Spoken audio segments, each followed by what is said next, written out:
जगत गुरु नमस्तुभ्यम शिवाय शिवदाय च। हर हर महादेव। बंधुओं, आपका अपना यूट्यूब चैनल शिव गुरु है में सभी भाई बहन का स्वागत है। इस चैनल का एकमात्र उद्देश्य है कि विभिन्न मत पंथ में बटे संपूर्ण सनातनियों को एक ईश्वर में निष्ठा हो, वेद और पुराण के मतभेद की खाई से बाहर निकलकर एक दूसरे को सम्मान करते हुए मानव मात्र में कल्याण हेतु सत्य सनातन वैदिक धर्म का विस्तार करें। तो वीडियो में आगे बढ़ने से पहले सभी भाई बहन से अनुरोध करूंगा कि इस वीडियो को अधिक से अधिक लाइक करें, शेयर करें, कमेंट करें और साथ ही इस चैनल को सब्सक्राइब करना ना भूलें। तो चलिए बिना देर किए वीडियो को हम आगे बढ़ाते हैं। तो बंधुओं, आज सोमवार है और ये खास सोमवार है सभी सनातनियों के लिए, जो सर्वोत्तम मास श्रावण मास माना गया है। इस श्रावण मास का प्रथम सोमवार है और अगले 5 सोमवार तक सभी सनातनी, सभी शिव भक्त, सभी साधु संत महात्मा उन परमात्मा को, उन देवाधिदेव महादेव के शरणागत रहेंगे, उनके भक्ति में मग्न रहेंगे। और ये मास इतनी खास है और इस मास को इतना पवित्र माना जाता है कि जो लोग मांसाहार भी होते हैं वो भी 1 महीने के लिए पूर्ण रूप से पवित्रता को पालन करते हैं, वो सात्विक हो जाते हैं। तो इससे आप समझ सकते हैं कि इस मास का कितना महत्व है और कितना प्रभाव है सभी सनातनियों में। तो इसमें विशेष रूप से भगवान शिव की पूजा की जाती है और सभी गांव से लेकर सभी तीर्थ स्थल, छोटे शिवालय से लेकर बड़े शिवालय तक सभी शिवालयों में भीड़ लगी रहती है और सभी भक्तजन खास करके भगवान शिव पे जल अर्पित करते हैं। तो भगवान शिवलिंग पे जल अर्पित करने का क्या विज्ञान है, इस विषय पर आज चर्चा करेंगे।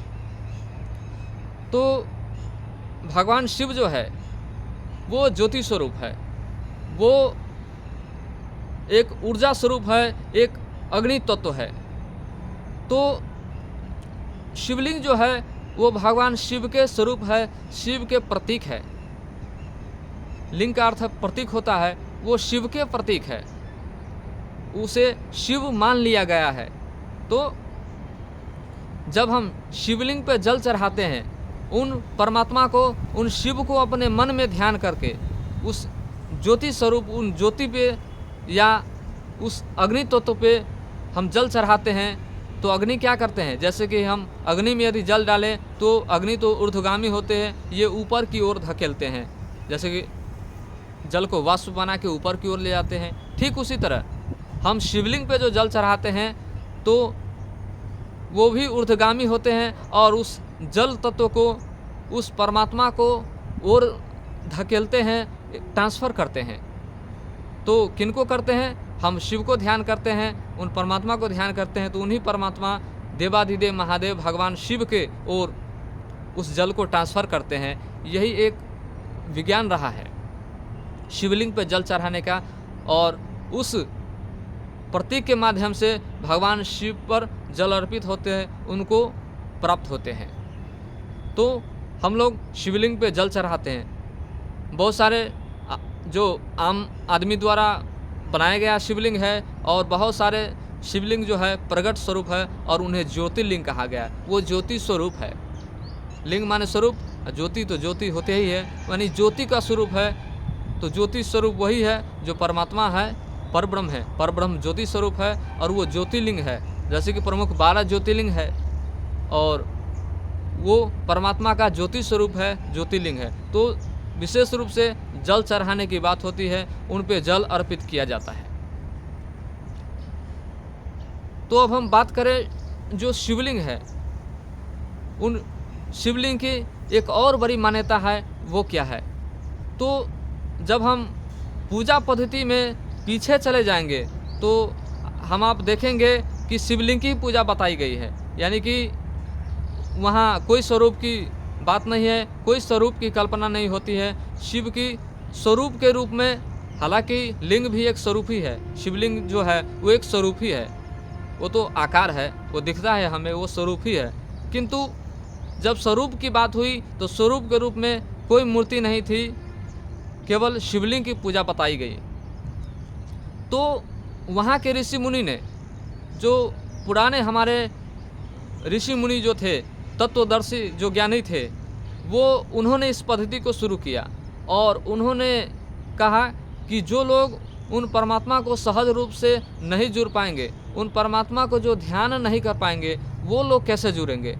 तो एक पूजा पद्धति अंतर्गत उन परमात्मा को एक स्वरूप बनाया गया और कहा कि उन परमात्मा की एक मूर्ति बनाई जाए। सबने विचार किया कि एक मूर्ति बनाई जाए, तो सबने विचार दिया कि उन परमात्मा की मूर्ति कैसे बनाएंगे। जो समस्त ब्रह्मांड ही है, जो समस्त ब्रह्मांड के कण कण में वो व्याप्त है, सूक्ष्म से सूक्ष्म है और विशाल से विशाल है, हमारे भीतर और बाहर वही है, तो उनकी मूर्ति हम कैसे बना सकते हैं। हम क्या करें, उस परमात्मा के लिए हम क्या कर सकते हैं, कैसा स्वरूप दे सकते हैं जो उनसे जोड़ सके।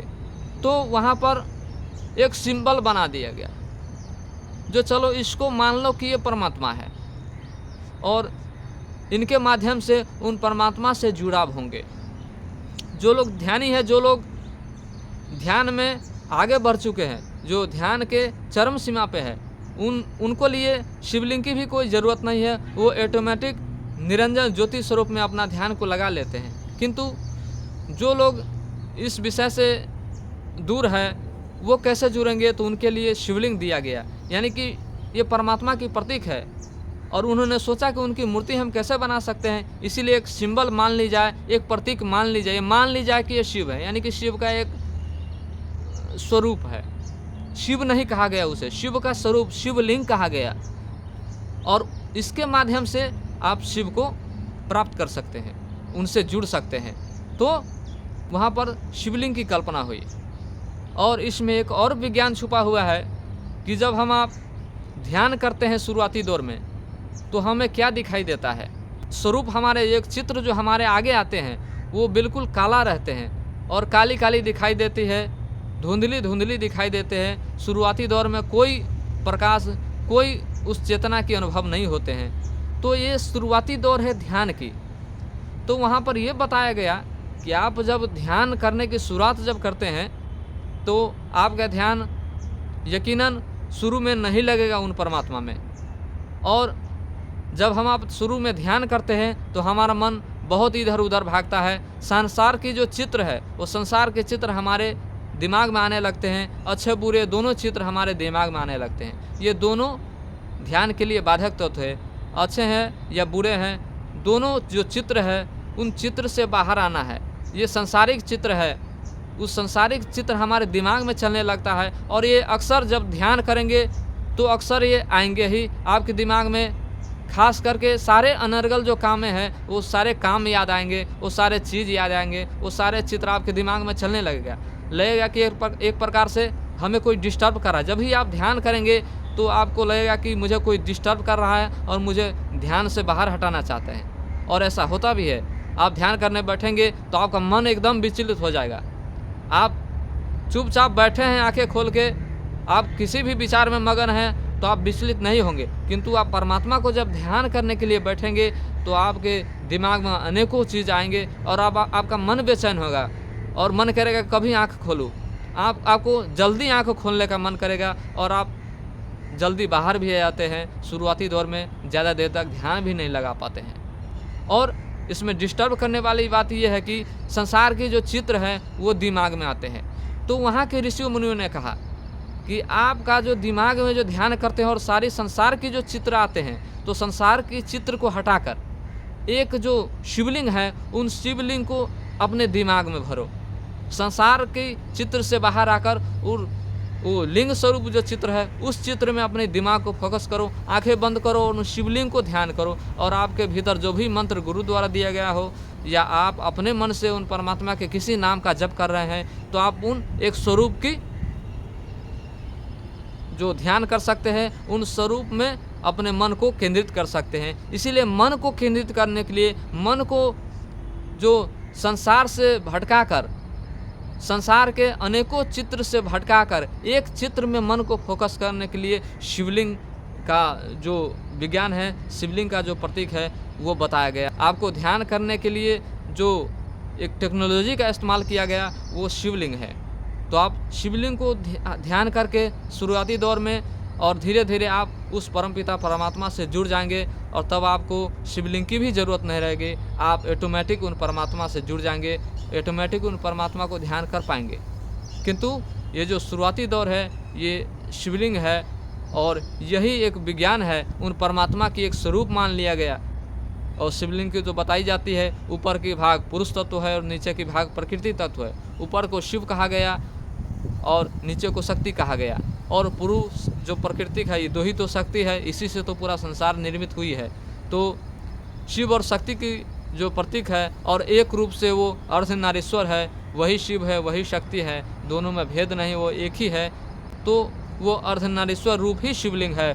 तो आप एक परम तत्व में अपने ध्यान को लगाने के लिए जो शिवलिंग है और उन पर जो विशेष रूप से पूजा की जाती है, ये आज हमारे इस सर्वोत्तम मास श्रावण मास में विशेष रूप से शिव की जो पूजा होती है, इसमें सभी साधु महात्मा देवतागण लगायत सभी सनातनी ही शिव में मगन रहते हैं और पूरी की पूरी कम से कम 1 महीने के लिए मगन तो रहते ही हैं।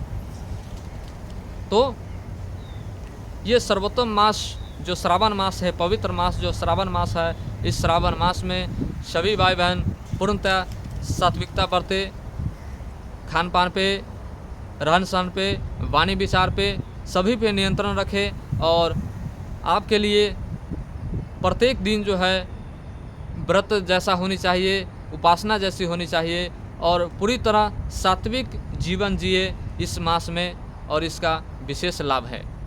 तो ज़रूरत है उन परमात्मा से दिल से जुड़ना, मन से जुड़ना। आप मन से जुड़ेंगे तभी उन परमात्मा से लाभ उठा पाएंगे। और शिव की भक्ति जब आप करते हैं तो आपको पूर्णतः निस्वार्थ हो जाना चाहिए। भगवान शिव की निस्वार्थ भक्ति अति प्रिय है।